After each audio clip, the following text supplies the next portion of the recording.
Hola a todos y todas, buenos días. ¿Cómo están por acá? Buenos días, profe. Buenos Hola, días. profe, buenas. Nos saluda Juliana Fula por el chat. Buenos días. Jenny, Carolina. Vamos encendiendo porfa sus cámaras. Quien nos pueda colaborar. Hola María Gabriela, te veo. Ya veo a María Gabriela Villota. Hola, profe, buenos días. ¿Cómo vas? Gina nos escribe por el chat. Carol, Esteban. ¿Cómo va Esteban? ¿Todo bien? Por acá vemos a Carol Elizabeth. ¿Cómo estás, Carol? Te veo. Hola, profe, buenos días. Te veo por la webcam. ¿Alguien más que nos acompañe en la mañana de hoy? Por acá vemos a Lizeth Gabriela Urresta Torres. Qué gusto verte. ¿Alguien más que nos acompañe con la webcam? Solo 3 personas asisten a mi clase. Solo sé que 3 personas me escuchan. El resto no sé si me escucha. Jason, ya lo veo a Jason por acá. Jason Elian Almendrales. Juliana dice que sí lo escucho, pero que no puede encender su cámara. Bueno, está bien. Voy a traer mi agüita por acá.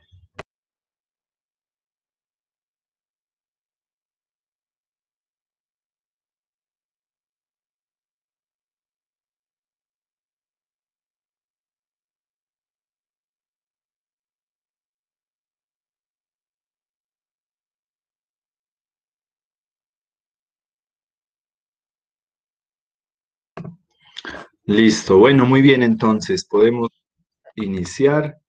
Ya somos 15 personas en la sala. Me acomodo por acá. Ahí está bien. Listo. Bueno, vamos a ver. Por acá ya se conecta Mónica. Ya vemos 17. Hola, buenos días, Mónica. Se conecta también por el chat. Listo, bueno, vamos a ver, vamos a iniciar. Para el día de hoy, entonces, teníamos asignada una lectura en torno a nuestro siguiente eje temático. La temática para el día de hoy corresponde al capítulo número 10, titulado La familia como institución social. Habíamos venido nosotros trabajando desde la anterior clase el concepto de cultura. Ustedes ya desarrollaron su actividad. La actividad consistía en hacer un mapa mental sobre esas características de la cultura o esos enfoques principalmente de cómo se la había entendido, ¿no? Miramos en la anterior clase cómo diferentes posturas, diferentes enfoques de entender un mismo concepto, y eso hacía referencia porque la cultura es un concepto polisémico, es decir, que puede implicar muchísimas cosas, puede significar, puede incidir en diferentes aspectos, y por ello nosotros hicimos un mapa mental que lo vamos a recoger cuando ya tengamos los 4 puntos de la actividad. Dijimos que vamos a hacer 4 puntos. Hoy vamos a trabajar esta temática de familia y estableceremos después del descanso cuál es el punto de la actividad para realizar el día de hoy. Entonces, vamos a iniciar con algunas ideas preliminares. Vamos a ver quién eran los compañeros y compañeras encargadas de la ficha de lectura. Por acá está Gina, Juliana, Yamilet, Mónica, María Paula, encargadas de realizar la ficha de lectura del día de hoy, para que nos hagan una idea, para que nos den una idea, bueno, sobre cuáles son los aspectos que se trataron en el texto, qué fue lo que encontraron, qué fue lo que aprendieron y que nos puedan compartir. No sé de las... Pero ¿sí? a mí me tocó pues presentar el ensayo. Y pues básicamente lo que hablaba el libro en total era como de la evolución de la familia a través de la historia, También pues los puntos que habían como en la familia, cómo pasaba de ser una familia pues tradicional a ser una familia pues ya en la actualidad como total moderna que cumple pues con varias opciones de poder formar o sí, de poder formar una familia o que pues varios esquemas de formar un hogar más que todo, que una familia. Listo, vale, Juliana, muchas gracias. ¿Quién más nos pueda compartir su apreciación respecto a la lectura? Profe, pues a mí también me tocó hacer reseña y básicamente hablaba de cómo la familia ha ido cambiando a través del tiempo y cómo con la evolución también está ido evolucionando, las nuevas formas de familia que ya no solo son padres e hijos, sino que también puede ser madre e hijos o pues las nuevas orientaciones sexuales, que todo esto ha cambiado, también que se ha reducido mucho el espacio en el que viven las personas, que las personas a veces ya no desean tener hijos, ya solo son entre uno o dos hijos máximo, y las nuevas formas de planificación, que antes decían que los hijos eran algo que Dios los mandaban y que no los podían rechazar, que ahora las personas planifican si quieren tener un hijo o no quieren tener un hijo. ¿Qué más?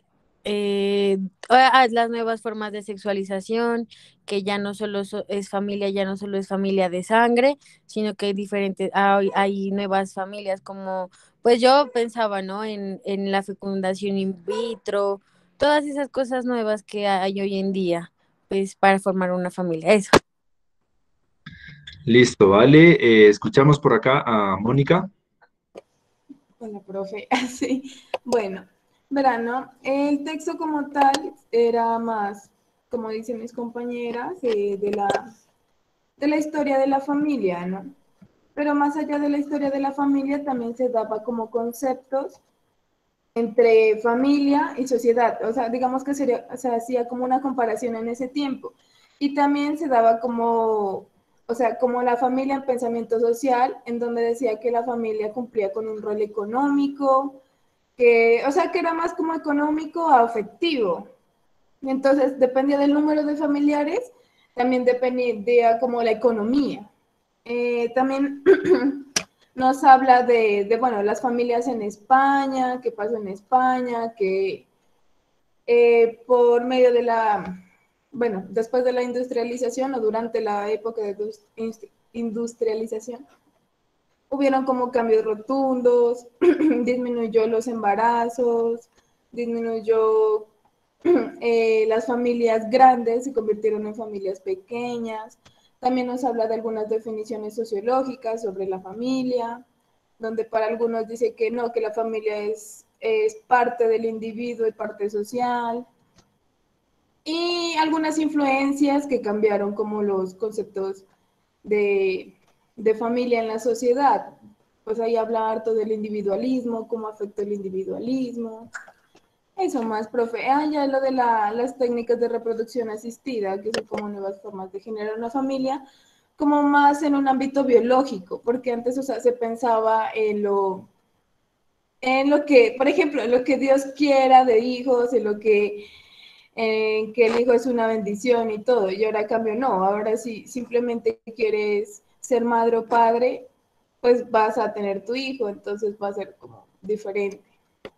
Eso, profe.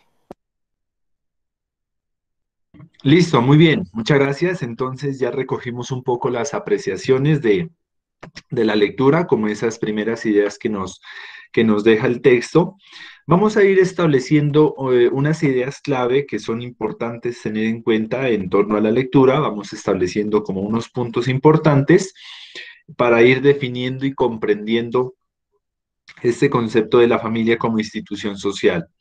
La primera idea clave que ustedes deben tener en cuenta, futuras psicólogas y psicólogos, es que la familia es un concepto o es una institución que está atada al concepto de cultura. Porque nosotros estamos trabajando la familia cuando venimos hablando de cultura. Porque el autor en el primer texto dice que por diferente que sea la cultura, por más lejana que sea la cultura geográficamente, por más ubicada la cultura en un contexto histórico, siempre la familia está presente en las diferentes culturas. Es decir, la familia como una unidad como tal, como una unidad de individuos con un tipo de vínculo que ya vamos a ver ahora, que no siempre es biológico, también puede ser afectivo, residencial, económico, psíquico, funcional.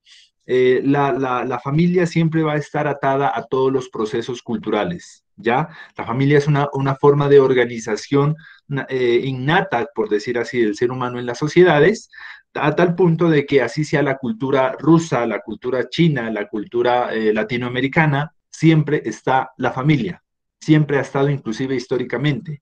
Desde que vivimos en las cavernas, siempre la familia ha estado como un núcleo social a lo largo de la historia, ya a lo largo del tiempo y en los diferentes espacios. En todos los lugares del mundo siempre vamos a encontrarla como una unidad social fundamental, primaria, por decirlo así. Por acá dice Juliana que tiene una pregunta, te escuchamos. Verano, es que o sea, no entendía varias veces que decía, por ejemplo, en la lectura, pues que la familia también era como un icono estratégico, no sé cómo, o sea, eso sí no lo entiendo, ¿me podría explicar, profe? ¿Cómo así? ¿Qué dice específicamente? A ver, profe, es que tendría que buscar, esperen. Bueno, ahorita la revisas y nos comentas. Entonces, primera idea clave. La familia es un concepto innato a la vida en sociedad, ¿ya? Independientemente del tiempo o el espacio en donde nosotros estemos analizando, siempre vamos a encontrar una unidad familiar. Es decir, la existencia de una unidad familiar está presente. Lo que estamos analizando son los cambios ya en cómo se concibe la familia a través del tiempo y las culturas. O sea, de que hay una familia siempre hay. Lo que hay que analizar es cómo está entendiéndose esa familia.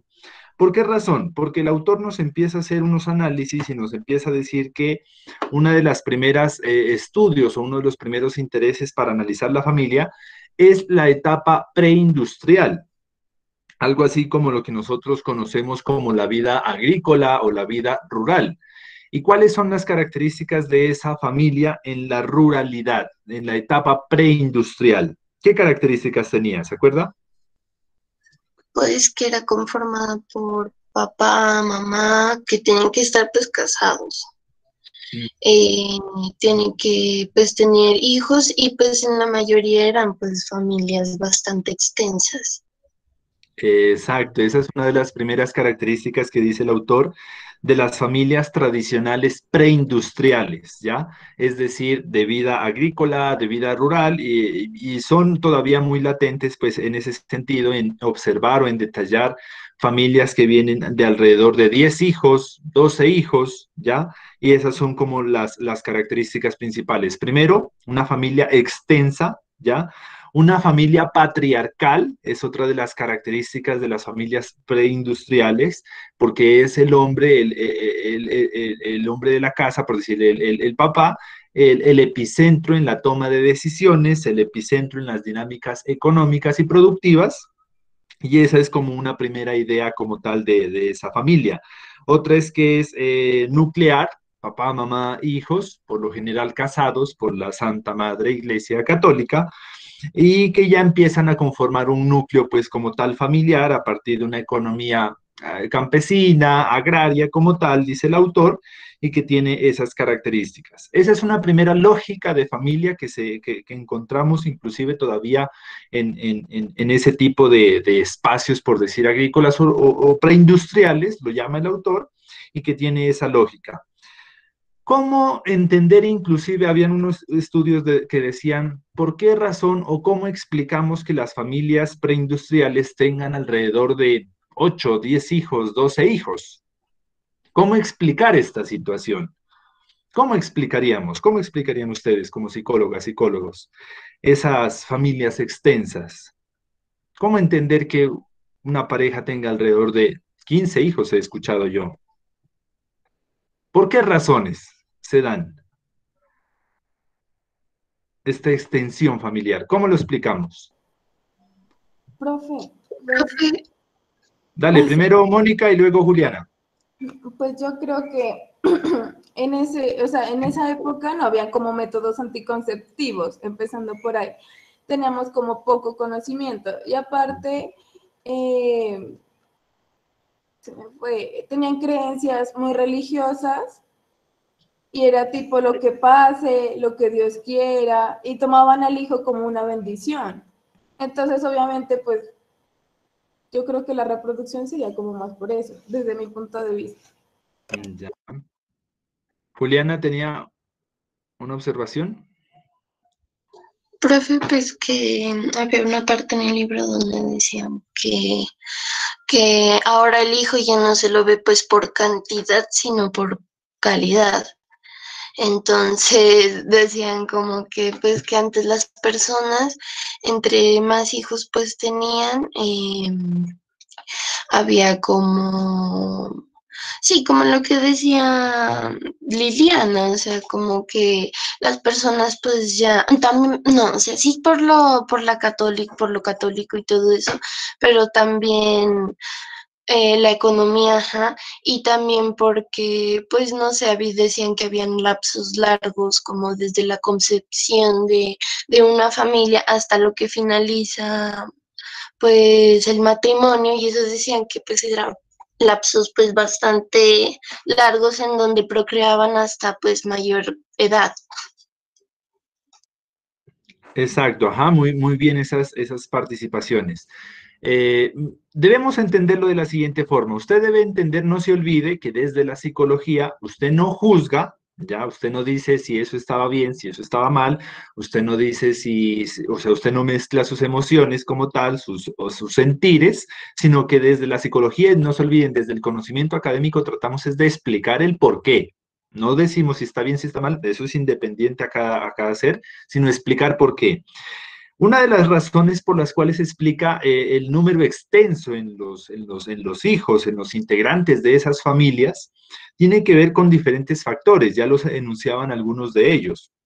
Uno puede ser el concepto de conocer, como decían ustedes, procesos de planificación familiar, es decir, cuestiones ya académicas, educativas. Recordemos que las sociedades preindustriales, las sociedades agrarias como tal, las sociedades rurales, pues no van a tener un nivel académico pues universitario de educación superior. Muchas veces se encontraba primaria incompleta o inclusive ni siquiera accesos de educación básica. Es decir, que el conocimiento en procesos de planificación, de educación sexual y reproductiva, pues eran disminuidos. Primer factor. Segundo factor, entender el contexto cultural también, en el sentido de que una cultura impregnada por la religión como tal, pues va a entender la reproducción familiar como una bendición, como algo positivo, ¿ya? Como algo, como dice aquí Mónica, que es un mandato divino, un mandato de Dios. Cada hijo pues iba a ser recibido con esa lógica. Y también culturalmente pues no era nada raro tener 10 o 12 hijos. ¿Usted cuántos tiene? 3. Ahí pues ya lo quedaban mirando. ¿Y por qué tan poquitos? ¿Qué está pasando entre ustedes? ¿Ya? Entonces, culturalmente era aceptado ese número de integrantes extensos. Y otro elemento que lo menciona por acá también Mónica, que es el económico. Y debemos entender, por ejemplo, que en la vida agraria, que en la vida rural, no se dan o eran muy escaso el acceso a pensión, por ejemplo. Obtener una pensión hoy en día para el sector agrícola es bastante complejo. En ese sentido, muchas veces tenían hijos ya para asegurar, por decir así, una manutención a futuro. Es decir, el padre decía, yo tengo 12 hijos porque sé que cuando no pueda trabajar, uno de esos 12 me va a ver, o entre esos 10 hijos me van a hacer una remesita. ¿Ya? Entonces, pues imposible que entre 10 no se saque una remesita para el mes.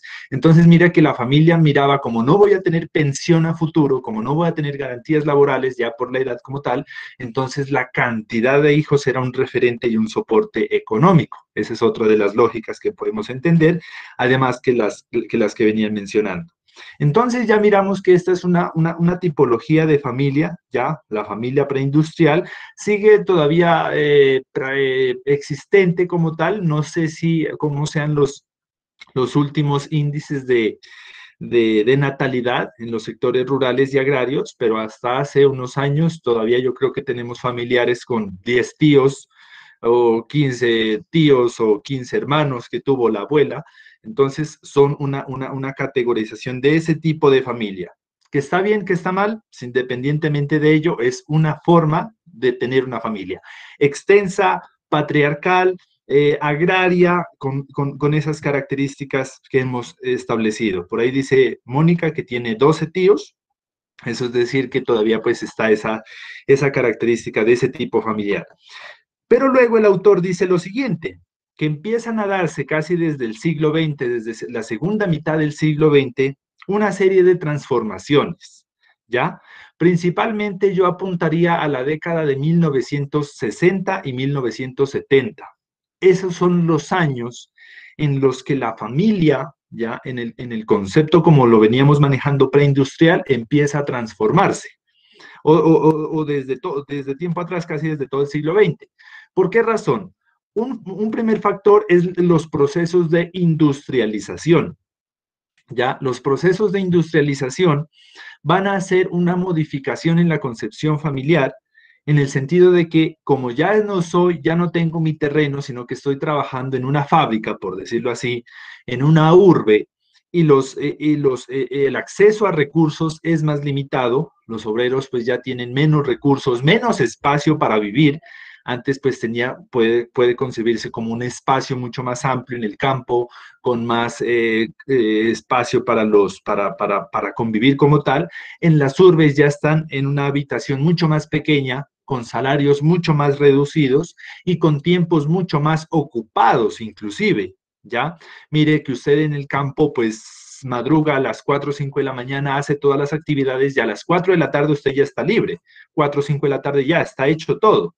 Entonces mire que tiene un tiempo ya considerable, por decirlo así, para reproducirse. Pero ya en la etapa industrial, usted está 8 a 12, 2 a 6, le sacan hasta la última gota de sudor, usted llega en unas condiciones inclusive en unas condiciones de salud mucho más desgastadas, llega mucho más cansado a la casa, además que la casa es pequeña, los recursos son escasos y el papel de la mujer ya no únicamente está enmarcado en los cuidados del hogar, sino que también en los trabajos, ya se inserta la vida industrial, eso es decir, que llegan los dos cansados, los dos agotados, los dos con escasos recursos y eso empieza a transformar las lógicas de familia. Esa sociedad industrial entonces empieza a presentar una serie de cambios en la forma en cómo concebimos las familias actualmente, ¿ya? Las sociedades industriales, los trabajos, los salarios, los espacios y las condiciones físicas, como les habíamos dicho. Por ahí yo les mencionaba la década de los 60 o los 70 porque empiezan a aparecer unos factores importantes. Entre ellos, por ejemplo, empiezan a aparecer intervenciones culturales. Con la aparición, por ejemplo, de la píldora anticonceptiva en los años 60, pues eso es una explosión, un boom, por decir así, demográfico, porque es la primera vez en la que usted puede planificar controladamente y químicamente como tal, farmacéuticamente, usted puede decidir si tener o no tener hijos y la reproducción familiar pues ya empieza a disminuir. Si usted ve los índices de natalidad, pues los 60, los 70 son años en que se empieza a disminuir a nivel mundial. Pasamos ya de 15 hijos a 12, a 10, a 8, a 5, ya inclusive en los años 80, 90 casi el promedio era de 3 a 4 hijos. Hoy en día el promedio es como de 0,8.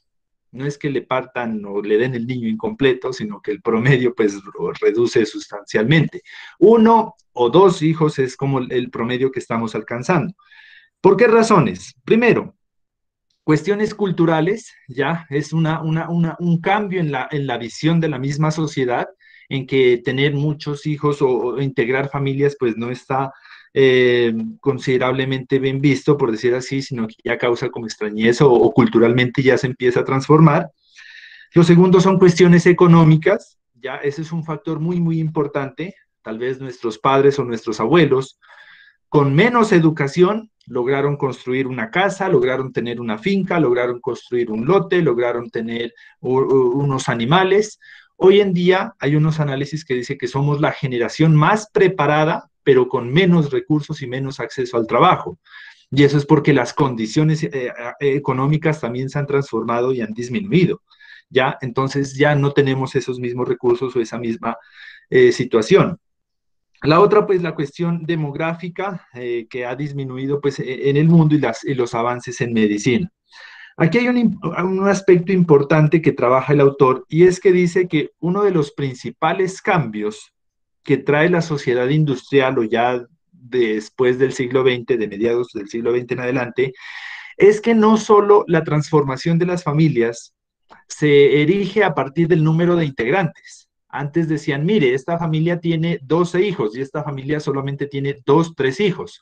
Oh, ¿cómo ha transformado cómo se han cambiado las familias?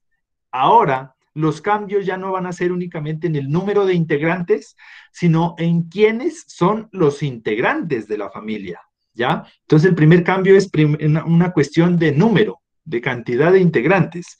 El segundo cambio es de quiénes son esos integrantes, porque ya no son únicamente papá, mamá e hijos. Vienen a presentarse una transformación en los integrantes que componen las familias. Primera lógica para entender esta cuestión. Debemos entender que una familia es una unidad social. Una unidad social. Por ahí había algunas definiciones, inclusive. Habían unas definiciones que decían, aquí está una definición que me parece importante, y es una unidad social que comparte una vida común. Esa es una de las definiciones que podemos entender de familia. Unidad social que comparte una vida común. Y eso no quiere decir que siempre sean papás e hijos, padres e hijos. ¿Comparten una vida común? Sí. ¿Son una unidad social? Sí. ¿Es la única? No. Es una unidad social biológica. ¿Qué los une a la papá, a la mamá, a los hijos? La cuestión biológica, la cuestión del ADN, una cuestión ya mucho más conectada y sanguínea, cosanguínea, como lo siguen denominando, pero no es la única forma de unidad social.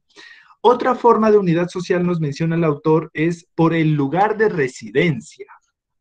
El hecho de vivir en un mismo espacio ya genera una unidad social y una vida en común, ¿ya? Entonces, cuando decimos que la familia no es únicamente los lazos de consanguinidad y los lazos biológicos que se entretejen, sino también las personas o los integrantes que comparten un mismo espacio de residencia, ahí ya hay una familia. Si usted, por ejemplo, me adopta en su espacio de residencia, si usted, por ejemplo, me adopta a mí en su lugar, en su habitación, en su lugar de vivienda, ya me empiezo a incorporar a su lógica de familia. ¿Por qué? Porque comparto su lugar de residencia, tenemos una vida común, manejamos unas mismas características espaciales y eso va a generar que con el tiempo se desarrollen lazos afectivos, emocionales y haga parte pues de su unidad económica. De ahí, por ejemplo, que se esté estableciendo hoy en día que convivir con un grupo de amigos en un apartamento, lo que se conoce como los roommates, ya es pensar una forma de familia, porque tienen una vida en común, porque tienen un mismo espacio como tal. U otros, inclusive más analíticos, han dicho, es que el mundo, el mundo es una sola familia, la familia global, porque compartimos un mismo mundo, pues. Si hubieran personas por allá en Marte y nosotros acá en la Tierra, no, ahí somos dos familias. Pero como compartimos un mismo mundo, somos familia. Compartimos un mismo país, somos familia. Compartimos una misma ciudad, somos familia. Entonces, mire cómo la cuestión espacial y del lugar donde se habita también es una forma de entender las familias, ¿ya? Otra forma, pues ya es con los vínculos afectivos que se entretejen. Esta es una tercera categorización. La primera, la biológica, consanguínea. La segunda, el lugar de residencia configura también unidades familiares, unidades sociales de vida común. La tercera son los vínculos afectivos. Y con los vínculos afectivos ya podemos empezar a entender otras dimensiones familiares, inclusive pensadas con las mascotas que tenemos. Con las mascotas no tenemos vínculos de consanguineidad, Sí habitan el mismo lugar de residencia, puede ser tomado en cuenta, pero lo que más los ata son los vínculos afectivos hacia esa entidad que puede ser la mascota, independientemente de cuál sea. Esto de los vínculos afectivos es importante porque hace pensar que las familias no necesariamente deben vivir en un mismo espacio. Hay familias que el papá vive en un apartamento, la mamá vive en otra casa, un hijo vive en otro país, otro hijo vive en otro país. Es decir, que no son una familia residencial, no son un núcleo residencial, no viven ellos en el mismo lugar, sí tienen una unidad biológica, pero también hay unos vínculos afectivos entre ellos. Y esto de los vínculos afectivos es importante pensarlo, por ejemplo, cuando hay personas que no son de la familia biológicamente, que no viven con uno, pero que tienen un vínculo afectivo con esa persona que los hacen sentir como de la familia. Y eso se presenta y es muy común en muchas familias. Don Carlos es familiar de nosotros, no, no es familiar de nosotros, de ninguno. ¿Él vive con nosotros? No, él no vive con nosotros. Y entonces, ¿por qué lo consideramos de la familia? ¿Y por qué lo invitamos a los eventos especiales? Porque hay un vínculo afectivo, porque él lo conocemos desde que éramos chiquiticos.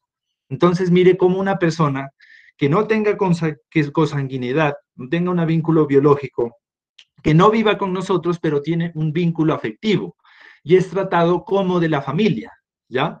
Aparece en todas las fotos familiares, está en todas las reuniones y eventos importantes en la familia, porque tiene un vínculo afectivo y esa es una tercera categoría. Una cuarta categoría puede ser la familia pensada como una unidad económica productiva, ¿ya? Una entidad económica productiva hace referencia a la forma en cómo nos organizamos monetariamente. Por ejemplo, si usted está en una casa con 5 cuartos y va a rentar un cuarto y usted va a escoger un inquilino para rentar ese cuarto, pues usted está incorporando, usted no solamente está incorporando un inquilino, sino un integrante familiar. ¿Por qué un integrante familiar? Uno, porque va a compartir un mismo lugar de residencia. Es imposible decir, no, es que él es un inquilino, no, pero es que están compartiendo un mismo lugar, él debe seguir las mismas reglas de la casa, por ejemplo, si en la casa establecen que quien ensucia un plato pues lo lava, pues él, por más inquilino que sea, debe acoplarse a esas reglas, aunque no tenga consanguinidad o vínculo biológico, aunque no tenga vínculo afectivo, o sea, no lo quieran, sea un desconocido, pero hace parte de la unidad económica. La familia también puede ser pensada como una entidad económica y productiva, es decir, que le aporta monetariamente al núcleo familiar, ¿ya? Entonces, esa es otra forma de entender esta cuestión de la unidad económica productiva de las familias. Otro elemento importante que miraba por acá era el agente de solidaridad o la unidad de solidaridad. Hay personas que son vinculadas a núcleos familiares, no porque los quieran, no porque vivan juntos, no porque tengan un vínculo biológico, no porque aporten económicamente, sino por una unidad de solidaridad con esa persona. Puede ser que muchas veces adoptamos a un perrito de la calle y lo convertimos como miembro de la familia por solidaridad, no porque haya como un vínculo en ese sentido, o porque ayudamos a otras personas que son consideradas como familiares, como por ejemplo los vecinos. Hay muchas veces que se dan relaciones de vecindad, de solidaridad, pero que no tienen como tal una correspondencia ni biológica, ni afectiva, ni como tal, sino de un vínculo amistoso, como un vínculo solidario, como decía Ferdinand Núñez, un vínculo cálido, no un vínculo frío, sino un vínculo más cálido como tal. Miren que esas son las lógicas que se dan en cómo entendemos la familia, no solo por el número de integrantes, sino por quiénes componen esos integrantes, quiénes son esos integrantes, ¿ya? Entonces encontramos, no se olvide, esas formas de entender la familia.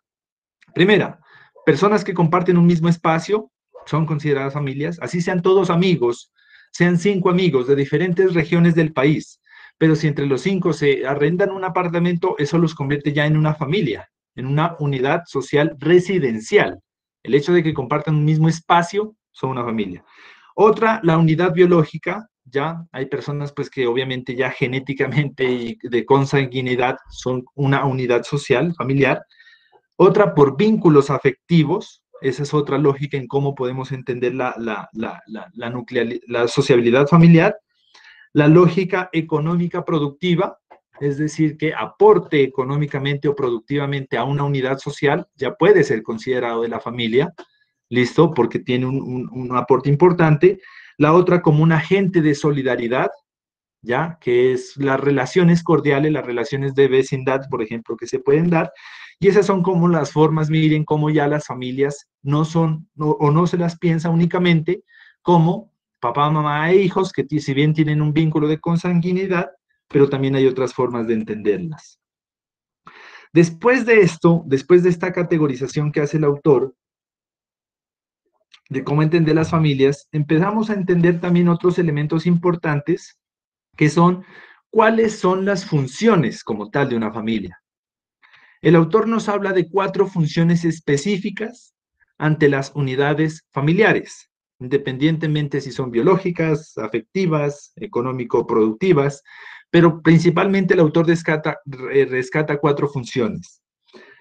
La primera función de las familias tiene que ver con la reproducción de los individuos, habla el autor.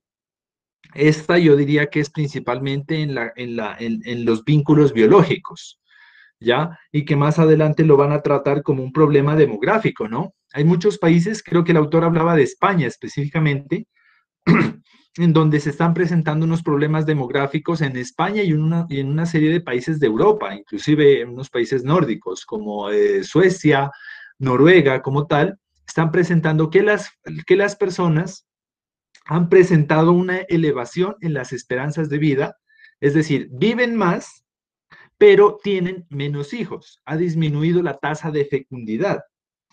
Y el hecho de que las personas vivan más, pero tengan menos hijos, está generando un problema demográfico con la reproducción misma de los individuos, ya con la disminución de los tamaños de los hogares. Eso ha llegado a tal punto de países, creo que uno de ellos es Noruega, que la población que actualmente se proyecta a futuro, póngale en 2030, 2040, va a sobrepasar los 60 años de edad, 70 años de edad, pero no van a haber niños. Van a haber muchísimos ancianos, pero escasos niños. Y eso a futuro pues se va a proyectar un problema como tal, debido a pues las necesidades específicas y laborales que requieren, ¿no? Si llega a una sociedad en donde la población tiene 70, 80 años, pero no hay personas de 20 o de 30, entonces, ¿quién va a desarrollar ciertas actividades laborales de primera necesidad? Ese es un problema demográfico que se proyecta con la reproducción misma de los individuos. Una de esa primera función, entonces, la que nos dice el autor, la reproducción. La segunda función que se le otorga a las familias, dice el autor, es la educación de nuevas generaciones. No se olviden que la educación primaria, por decir así, la educación de primera instancia la da la familia. La familia tiene que ser una institución educadora, es la primera educadora del ser, del individuo, ¿ya? ¿Por qué hablamos de una educación social o de una educación para la vida? Porque se empiezan a proyectar elementos no únicamente académicos, no únicamente de saberes, que son los que se encuentran ya en la primaria o en las instituciones ya formales, sino en una educación, por ejemplo, en valores, en el sentir, en la emocionalidad. Hay un autor que habla, un pedagogo del siglo XXI, que dice que lo principal que se debe enseñar tanto en las familias como en las instituciones no son saberes, porque los saberes los encuentra en el Google, los encuentra en el Internet. Lo principal que se debe enseñar es aprender a convivir. Eso es lo más difícil que tienen y los retos que tienen las familias y las instituciones. Enseñarle a la persona que hay otras formas de ser también, pensar y actuar. Y eso es lo más complicado, porque siempre el individuo nace con una visión céntrica, por decir egocéntrica, tal vez una visión individualista en pensar que el mundo es lo que él quiere que sea. Pero ¿qué pasa cuando ya se encuentra en escuelas, en la misma sociedad, con personas que piensan diferente, opinan, hacen, mencionan, hablan diferente? Entonces, uno de los principales retos es enseñar a la convivencia del individuo. En este sentido, esa es una de las funciones fundamentales de la familia, ¿ya? En la escuela le enseñarán a leer, pero a respetar Ese es un proceso que debe venir desde la familia misma. Por eso dicen que la familia es como esa primera institución en la que te van a enseñar cosas para toda la vida, valores, eh, la cuestión ética, la cuestión moral, la cuestión civil. Entonces son procesos fundamentales. Esa como una segunda función que nos menciona el autor. La tercera función que nos menciona el autor tiene que ver con la salvaguarda de los bienes materiales. Es una función lógica de las familias como tal. Construir unos bienes materiales, fortalecer una unidad económica y productiva, ¿ya? Toda familia pues no únicamente debe pensar como tal en la cuestión afectiva, en la cuestión emocional, sino también en la estructura económica y productiva. ¿Qué va a comprar esa familia? ¿Cómo va a ir desarrollándose? ¿Cuál es su papel como tal dentro de esa familia? Y esa es la cuarta función inclusive que plantea el autor, que es la ubicación del individuo en la estructura social. La familia tiene que ser un principal soporte para que el individuo se inserte en las estructuras y en las dinámicas sociales. ¿Usted cómo llegó al campo de la psicología, por ejemplo? La familia tuvo que haber dado de alguna forma un apoyo, una orientación en ese aspecto. Si bien no en la escogencia, pero sí posiblemente en la dinámica, por ejemplo, económica. Ya muchas veces las personas dicen, no, yo escogí psicología por mi propia voluntad, pero la matrícula sí es apoyada o auspiciada por mis padres. U otros dicen, no, yo me pago mi propia matrícula, pero mi familia me ayudó como a pensar en qué carrera o demás. Entonces, mire que la familia también es un apoyo de inserciones del individuo en las estructuras sociales. Muchas veces el individuo se encuentra perdido, no sé qué hacer, no sé qué comprar, no sé a dónde irme, no sé en qué trabajar, y la familia entonces mire que no es solamente esa estructura económica productiva, sino también un apoyo, ¿ya? En pensar cómo se construye el individuo, cómo se inserta el individuo en la estructura social. Esa debe ser una de las funcionalidades como tal que dice el autor. Luego hablamos en otra de las...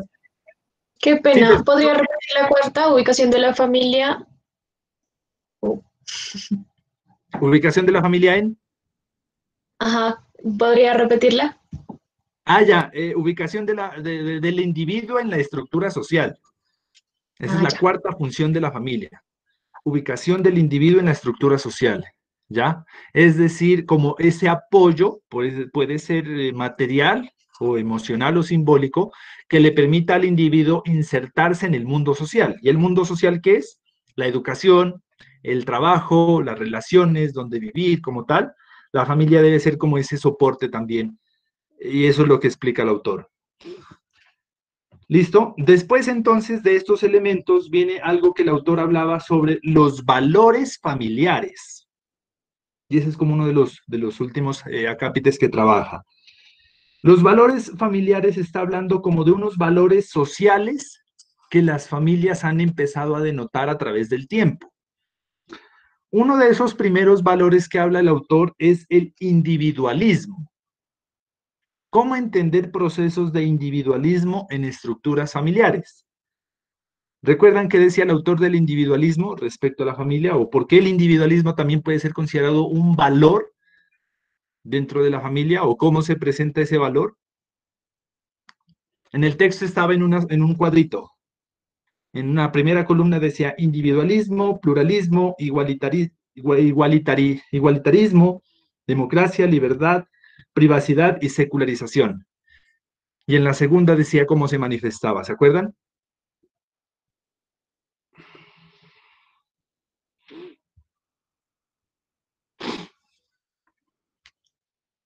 ¿Recuerdan qué decía del individualismo?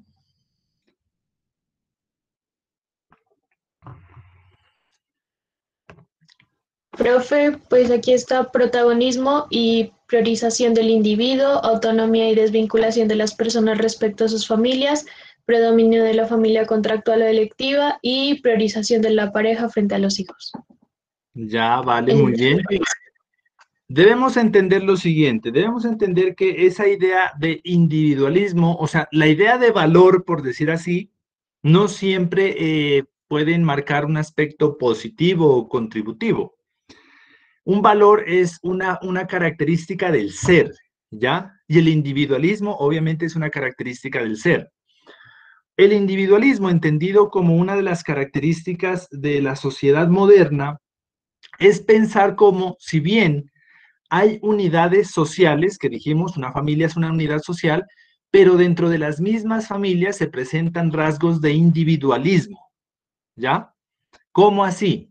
Por ejemplo, de que usted esté en una familia, independientemente, mamá, papá, o grupo de amigos, o usted y sus 5 mascotas, son una familia, pero el valor individualista pasa cuando uno de sus integrantes va a prevalecer sus intereses por encima del de los demás. Ejemplo, ¿qué pasa si usted y sus 3 hermanas son la familia, son un núcleo familiar? Pero el rasgo de individualidad se presenta cuando usted ya almorzó y no le preocupa o no le interesa si los demás lo hicieron o no. Entonces, ese es uno de los rasgos que dice el autor que se presenta dentro de los mismos núcleos familiares. Un rasgo de individualidad, así todos hagan parte de una misma unidad social o una misma unidad familiar. El individualismo, porque creo que alguno de ustedes lo ha podido proyectar, cuando un integrante de la familia piensa en sí mismo y no piensa como unidad familiar, ¿ya? Entonces, ese es un rasgo, una característica que se puede presentar dentro de los rasgos culturales y sociales de la familia. La segunda es el pluralismo, ¿ya? El primero, el individualismo, que hace referencia, como les dije, a una forma de que si bien todos somos un grupo, todos somos una unidad familiar, hay integrantes que piensan por sí mismos o en su bienestar más que en la de otros, que hasta en cierto rasgo es positivo. O sea, si bien usted hace parte de una unidad familiar, tiene que pensar también en sus propios intereses como tal, diría el autor, ya como unas características propias. No puede estar supeditado a siempre trabajar como en bloque o en grupo todas sus actividades. Tiene que pensar también sus particularidades. La segunda es el pluralismo, que hace referencia a la forma o a la multiplicidad de entender cómo se conforman las familias. El pluralismo es la gran disruptura que presenta entre la familia preindustrial e industrial. En la sociedad preindustrial, la familia era considerada de esa manera, ¿no? Papá, mamá, hijos. Y si es la parejita, mucho más tradicional. Pero ¿qué pasa cuando el autor dice que el pluralismo empieza a comprender o a generar disrupturas en las formas de familias? Cuando, por ejemplo, es mamá y mamá o son 2 mujeres las que deciden conformar una familia, o 2 hombres, o usted y sus 5 mascotas, que hay personas que dicen, ellos son mi familia, ¿ya? Y efectivamente cumple con ese valor de pluralismo. O hay personas que dicen, no, mi familia son yo y mis plantas, y mis flores, y mis árboles que tengo, ellos son mi familia. Entonces, mire cómo la idea de pluralismo permite entender otras formas de generar núcleos sociales familiares. La tercera característica que nos dice el autor es con el igualitarismo, es decir, como unas condiciones igualitarias entre los mismos integrantes de una misma familia. La democracia, es importante esa característica, la democracia como valor social de las familias, puesto que la sociedad preindustrial, no se olvide que era una sociedad patriarcal, en donde el papá decía qué se comía, en donde el papá decía dónde se vivía, ya, qué se compraba, qué no se compraba, hasta le decía a usted qué se iba a poner, qué no se iba a poner, a dónde se iba de vacaciones o a dónde no se iba, pero el valor de la democracia como tal, pensada en las unidades familiares, pues es un valor cuando ya empieza a darse voz y voto pues a sus diferentes integrantes. Yo creo que ese es uno de los valores que debe seguirse promoviendo. Si se va a hacer un paseo en la familia, pues debe ser democráticamente pensado a dónde vamos a ir y no como una imposición de únicamente uno de sus integrantes. Ese es uno de los valores. La libertad, como otro de los valores sociales de la familia, menciona el autor. O sea, una familia no es un campo de reclutamiento, de exclusión, o sea, no puede estar cercado. Hay personas que piensan también en otros espacios de sociabilidad, más allá de las familias. La privacidad, eso es un aspecto importante de esos elementos, como de que cada familia mantenga sus saberes, sus acontecimientos íntimos. Han escuchado, no sé, esa frase que dice la ropa sucia se lava en familia, o es decir, como que es el núcleo de privacidad de ciertos elementos. Y por último, la secularización. La secularización tiene que ver con la división entre pensar que algo es de origen divino, de origen milagroso, de origen espiritual y algo de lógica racional, ¿ya? Entonces la secularización es importante porque no podemos poner en manos de una divinidad pues todos los procesos familiares, ¿no? Necesitamos también el uso de la razón. No podemos pensar familias hoy en día con la lógica de, pues tengamos 20 hijos porque ese es el mandato de Dios, porque Dios lo ha de querer. No, también necesitamos un poquito de razón en ese sentido y ese es un valor importante en las familias. Secularización, es decir, dividir lo espiritual, religioso, místico de las ideas y la razón y el pensamiento específico en un fenómeno. Que no tenemos para arriendo, no, pues de pronto Dios proveerá y nos mandará un sobrecito del cielo. Metámosle lógica, metámosle razón, pues si necesitamos recursos, entonces venga, organicémonos económica y productivamente. Esos son entonces, mire, las ideas que nos plantea el autor en torno a pensar la familia como institución social. No se olviden, primero que la idea de familia es una idea, o sea, es la naturaleza misma de la sociedad. Desde que vivimos en las cavernas, desde así usted viva en Rusia, así usted se vaya a Alaska, va a encontrar familias. Es decir, núcleos sociales con vida común. Lo que estamos pensando aquí es cómo se ha transformado en el tiempo, cómo se transforma en las diferentes lógicas. Antes, ya lo decíamos, primera característica, una familia extensa, patriarcal, ya agraria, rural. Con la revolución industrial, con la vida industrial, empiezan a haber transformaciones, transformaciones no solo en el número de integrantes que compone la familia, sino entre quienes son familia. Son familia las personas que habitan un mismo espacio de residencia, son familia personas que tengan lazos biológicos o consanguíneos, son familia personas que tengan vínculos afectivos entre sí, ¿ya? Si usted tiene un grupo de amigos, está bien que los considere de su familia, así no tengan consanguinidad, así no vivan en la misma casa, pero si hay un vínculo afectivo que lo ata a su casa, inclusive en algunos casos la familia sabe querer más al amigo de uno que a uno, le ofrecen mejores platillos, mi hijo ya almorzó, mamá yo no he almorzado, ¿usted qué? Usted quítese de aquí, su amigo ya almorzó, sí está bien, le paso alguito, le preparan chocolate y todo lo demás, eso es porque hay un vínculo afectivo que lo une a la familia, así no haya consanguinidad, así no vive en la casa, pero hay un vínculo. La otra, la unidad económica productiva, ya persona de la familia, pues tiene que insertarse en una lógica económica productiva. Inclusive ese es uno de los principales factores de ¿cómo le llamamos? Conflictos intrafamiliares.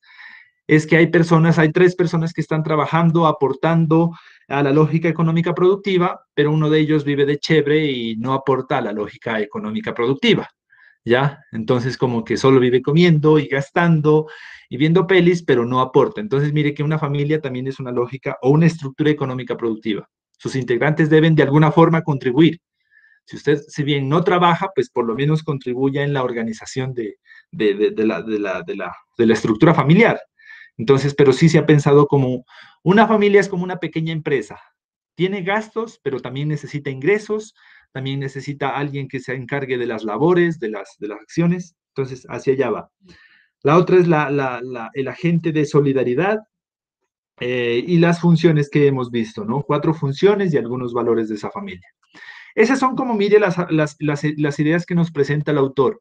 Como le digo, no para juzgar familias, ya, no para hablar, para opinar sobre ellas, sino para entender cómo se dan ese tipo de transformaciones. ¿Alguna pregunta que les haya dejado el texto? ¿Alguna duda que haya generado el autor? Juliana creo que tenía una pregunta que estaba buscando dentro de sus apuntes. Profe, pues, no sé, en el libro si puedo ahorita como revisar. A Dice ver, lo busqué bien. Gil Calvo y Luis Garrido em, sustentan que la institución familiar es como un enfoque de comportamiento estratégico. Ajá, sigue la idea Profe, ahí ya, ese es el apunte que tenía escrito de la duda. de la duda. No sé en qué parte está, o sea, hay que ver de qué está hablando ese párrafo.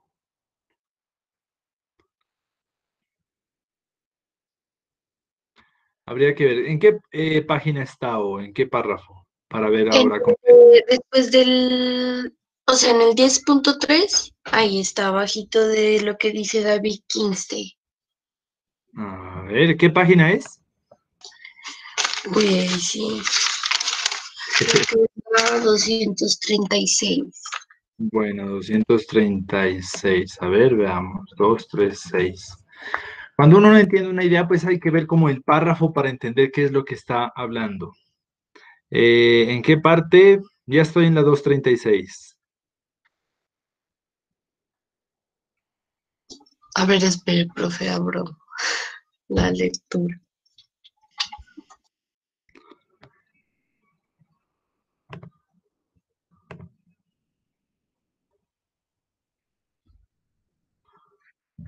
Bueno, ahora lo ubicamos. Bueno, vamos a tomar entonces, ya son las 9, vamos a tomar un descanso de 15 minuticos y al regresar muy puntuales a las 9:15 le voy a dar las características de la actividad que vamos a realizar. ¿Listo? El segundo punto de nuestra actividad, le voy a dar las instrucciones, qué es lo que vamos a hacer, cómo lo hacemos, qué es lo que vamos a entregar a las 9:15. ¿Listo? Entonces, muy puntuales para que no llegue tarde y no sepa, bueno, en qué consiste la actividad. Nos vemos en 15 minutos, nos volvemos a conectar en este medio, ¿vale? Listo, tómense un café, ya nos vemos ahorita. Chao.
Bueno, muy bien. Ya estamos por acá de vuelta. Ya regresaron, ya se tomaron su café. Ya tomaron sus vitaminas, están por acá. Hola, Carol. Nos escribe, Hola, profe. nos escribe Gina, dice que ya tomó su tarrito rojo, un jugo de naranja. Tomen vitaminas, tomen vitaminas. Por ahí está Lisette con cara de enfadada. ¿Por qué estás enfadada, Lisette, Gabriela? ¿Quién más que nos acompañe? ¿Quién más nos acompaña? Porque tengo tan poquitas estudiantes. Solo 2 tengo. Y Juliana, que es cierto, está, pero dice que no puede activar. Aunque no la veo conectada.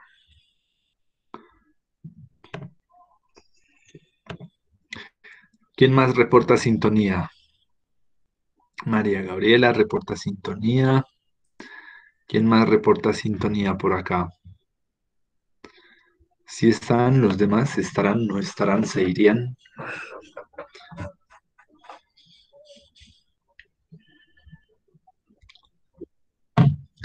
Tatiana Valentina también nos reporta sintonía.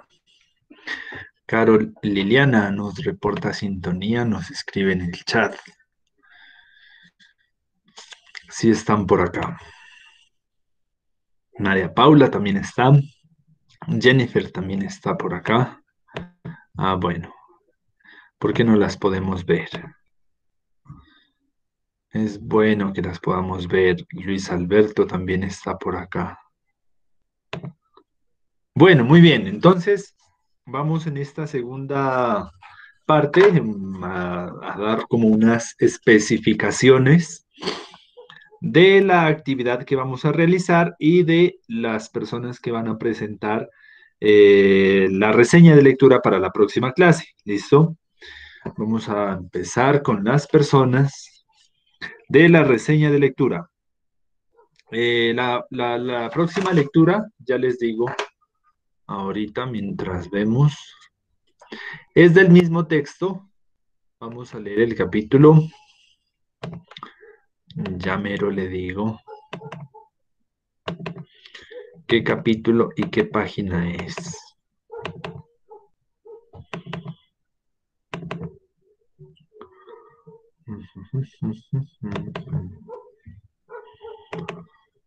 Es el capítulo sobre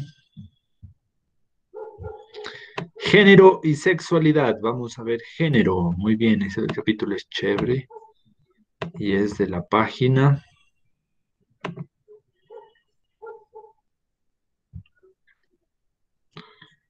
Chanfle, ¿dónde está la página?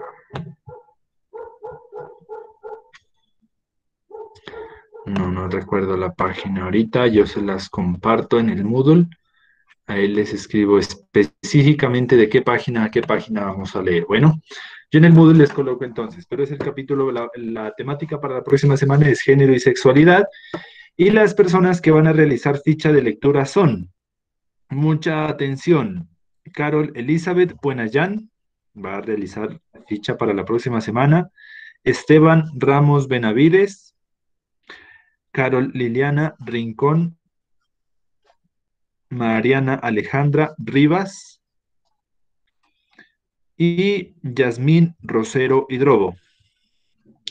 5 personas van a realizar ficha para la próxima semana. No se olviden, Carol Elizabeth Buenayán López, Esteban Ramos Benavides, Carol Liliana Rincón Jacome, Mariana Alejandra Rivas y Yasmín Andrea Rosero. Son las personas que realizan la reseña para la próxima semana sobre el tema de género y sexualidad. Y ahorita vamos a especificar entonces las ideas sobre el segundo punto de nuestra actividad. Mucha atención. Bueno, verá. Como nuestro tema de esta semana fue pensar un poco la familia, ¿ya? Vamos a pensar un poco en cada una de sus familias.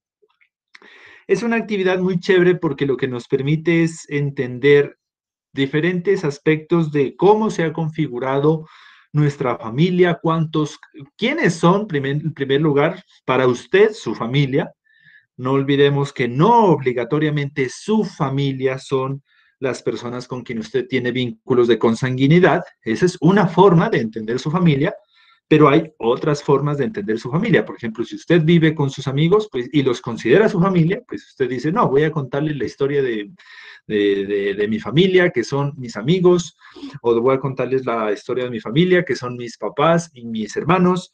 Voy a contarles la historia de mi familia, que son mis 5 perros y 5 gatos. Es su familia, o sea, independientemente de cómo esté configurada, usted nos va a hacer un relato a partir de los siguientes puntos específicos. Vamos a pensar en lo siguiente, verá. Primer punto, cuando uno piensa en las familias, una de las preguntas que surge es, ¿desde cuándo está mi familia? ¿Desde cuándo se configura mi familia? Y es una pregunta supremamente compleja porque las familias pues, siempre han existido. El que no existía era uno, pero la familia siempre ha estado allí, ¿ya? Si uno dice, ¿cuándo comenzó mi familia? No, pues tocará remontarse al abuelo de la mamá y al no, pues es una cuestión muy, muy amplia.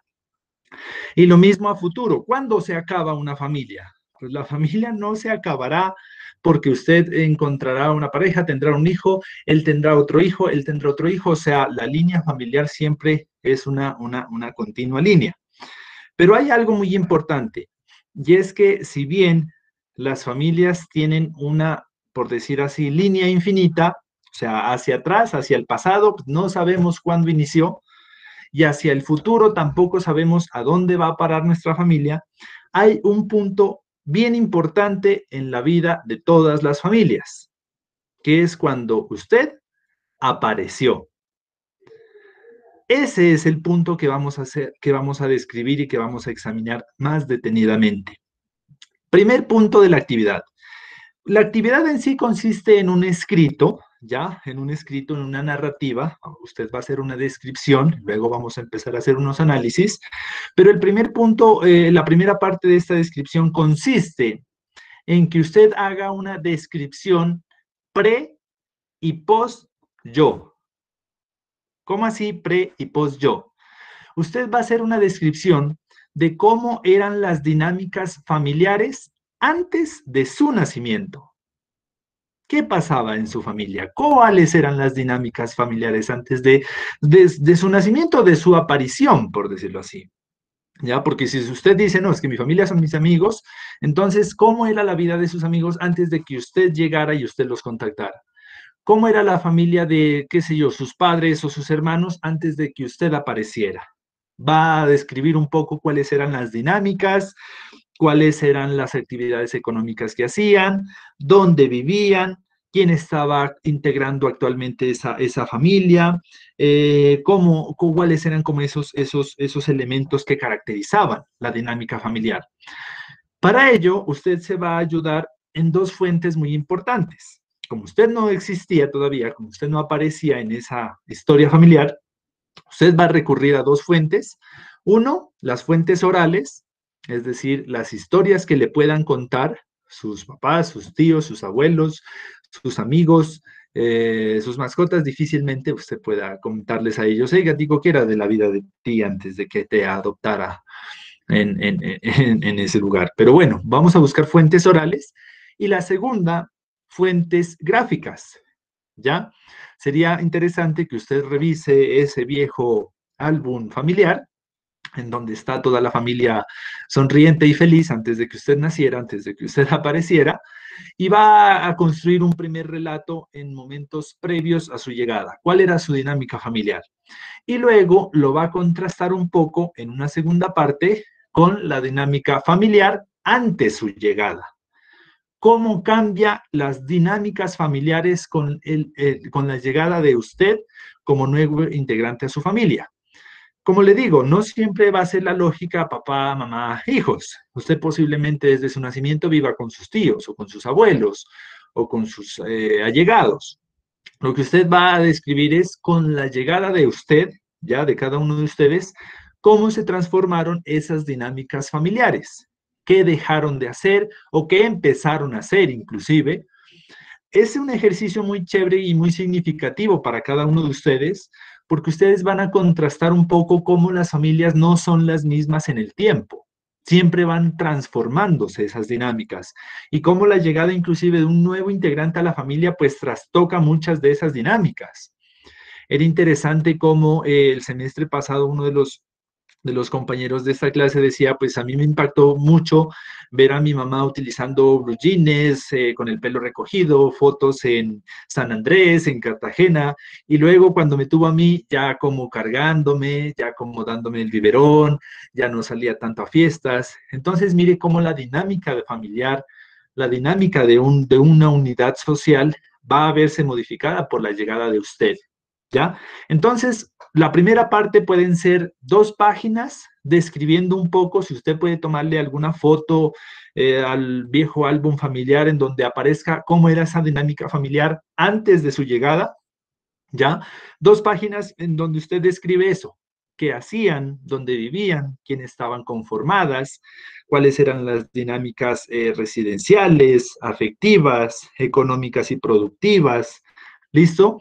Y luego, en una segunda parte, otras 2 páginas describiendo cómo su llegada, cómo su aparición cambió esas dinámicas familiares. ¿Listo? Entonces, mire que es una cuestión, la primera parte muy descriptiva. ¿Hasta ahí sí la entendemos? ¿Sí? ¿De dónde sacamos información? Como les digo, pregunten fuentes orales, revisen de pronto algún álbum. Yo sé que seguramente toda su familia recuerda cómo era la familia antes de que usted llegue. A algunos les puede dar algo así como una reacción positiva, otros como que se dan así como, ay, ¿en serio eran tan felices sin mí? Entonces es una dinámica interesante pensar esas cuestiones. Y la segunda parte, como les digo, unas 2 páginas escribiendo qué pasa con su familia después. Luego, esa es la primera parte descriptiva. La segunda parte ya es un poquito más analítica. Usted va a analizar 2 aspectos. 3, perdón. La primera, usted va a analizar mediante qué lógica se configura su familia. ¿Cómo así? Usted va a analizar un poco si su familia es su familia por netamente unidades biológicas, vínculos biológicos, cosanguíneos, ¿ya? O su familia está conformada, si bien por personas de diferentes consanguinidades, pero con un lazo afectivo muy fuerte. O usted va a analizar, por ejemplo, si ustedes son familia es porque, si bien son de lazos biológicos diferentes, pero viven en el mismo espacio. Es decir, vamos a analizar esos tipos de familia que hemos venido examinando. Si su familia, por ejemplo, es preindustrial, si usted es el 17º hermano de 20 hermanos, pues entonces usted puede analizar y dice, no, mire, mi familia tiene estas características, somos 20 hermanos, yo ocupo el lugar 17º y tiene estas características. Pero mire que ya no es un nivel muy descriptivo, sino a nivel más analítico. Vamos a decir, bueno, somos familia, ¿por qué son familia? ¿Por qué considera a ese núcleo de individuos su familia? Si usted dice, no, mi familia únicamente son mi perro y mi gato, nadie más es mi familia, listo. Examinemos por qué razones son ellos y por qué no los considera a los demás, por ejemplo. Muchos pueden decir, no, es que yo no considero a mi papá, a mi mamá, a mis hermanos parte de mi familia porque nunca han estado conmigo, o sea, no hay vínculos afectivos. Entonces, eso el hecho de que seamos de un mismo componente genético, pues no los considera mi familia. O sea, va a analizar un poco, ¿ya? ¿Cómo se considera su familia? ¿Cómo se consolida? Eso puede ser analizado tal vez en 1, 2 párrafos. En el siguiente párrafo vamos a analizar un poco los valores que se presentan o que caracterizan a su familia. Pluralismo, es decir, no, en mi familia hay perros, gatos, tíos, un señor que siempre viene a comer, que no sabemos quién es, pero siempre viene, es decir, quiénes integran esa familia. Si hay características de igualitarismo o si alguien tiene como las decisiones, si es una familia con características democráticas, o si es un poco más cerrada y las decisiones son así, punto. Si hay libertades, si hay privacidades, si hay secularización, si hay individualismo. Es decir, mire que ya es analizar los valores que analizábamos nosotros presentes en su familia y cómo se presentan. ¿Listo? Y por último, tal vez pensar en esos cambios familiares. Es decir, ninguna familia es lineal, ¿ya? Siempre van a haber cambios o coyunturas. ¿Y cuáles son los cambios o coyunturas? Los cambios o coyunturas son cuando se cambian las direcciones o los sentidos en las familias. Por ejemplo, una familia que vivía, qué sé yo, en Bogotá, que por cuestiones laborales tuvo que irse a vivir a Pasto. Entonces, mire cómo ellos mantenían un ritmo de vida, pero que por una cuestión laboral cambiaron de dirección porque se cambiaron de residencia. Entonces, usted va a detectar como los principales cambios o coyunturas en su historia familiar. ¿Cuáles son los cambios o coyunturas? Cuando se cambian de casa, cuando llega un nuevo integrante, cuando pasa un acontecimiento grande que les cambia la dirección. Entonces usted puede decir, nosotros pues, éramos una familia con estas características hasta que nos ganamos la lotería. Eso te cambia la dirección de la familia, el rumbo, ¿sí me entiende? Entonces usted va a mencionar como esas principales coyunturas que hicieron cambiar los sentidos de la dinámica familiar. Como les digo, pueden ser nacimientos, puede ser cuando alguien muere, puede ser cuando cambian de lugar de residencia, puede ser cuando, qué sé yo, acontece un proceso de gran escala, un hecho social, diría Durkheim, y su dinámica familiar cambia. Entonces, mire que la actividad tiene esos puntos. Primero, se lo recuerdo, descripción, cómo era la dinámica familiar antes de mi llegada, cómo cambió, cómo se presentó la dinámica familiar con mi llegada. Segundo, analizar un poco qué tipo de estructura o cómo se integra su familia, si es por cuestiones biológicas y cosanguíneas, si es también por cuestiones de residencia, por vínculos afectivos, por unidades económicas, o sea, analizar. La tercera, como los valores que caracterizan la dinámica familiar, si es una dinámica, qué sé yo, patriarcal, es decir, que no, que su papá es el que dice todo y punto, o si es inclusive ya democrática y dice, no, en mi familia manejamos otra lógica. En mi familia inclusive me parecía chévere que un compañero nos decía, mi mamá es la que trabaja y mi papá es el que se queda en casa cuidándonos. Entonces mire cómo es una dinámica plural y diversa a la familia nuclear como la conocíamos. Y el cuarto punto es pensar un poco en los cambios o en las coyunturas familiares. ¿Cuáles han sido desde que usted ha nacido como esos cambios de dirección, ya, esos acontecimientos que han cambiado como la historia, que han marcado como un hito importante? Es una actividad muy especial porque le permite a usted, a cada uno de ustedes, situarse dentro de una estructura social. Como les decía, el sentido de este curso es entender que el individuo no flota en el aire, que hay muchas cuestiones de su alrededor que están incidiendo en su forma de ser, de pensar, de sentir, de actuar. Y una de esas cuestiones es la familia, ¿ya? Muchas veces los traumas, los problemas que tiene la persona en la mente, ¿ya? Son producidos por factores externos. Algo tuvo que pasar en su familia para que tenga ese comportamiento, esa manera de ser, pensar, sentir, actuar.